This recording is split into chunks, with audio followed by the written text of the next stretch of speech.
Trick shot number 1. The reverse kick shot. This shot is a difficult one if you don't know how to hit and balance the ball rotation in the right speed while hitting the rails.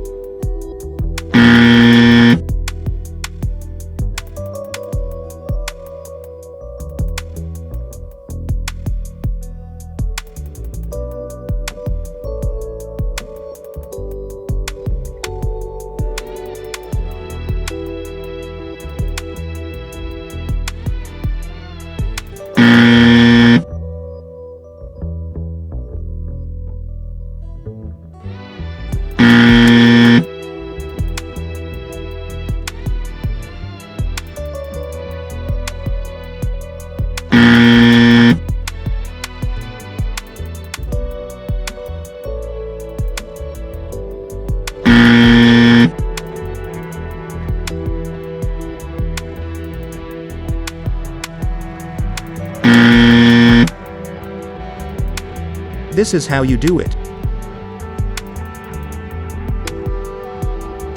Please subscribe for more trick shot tips.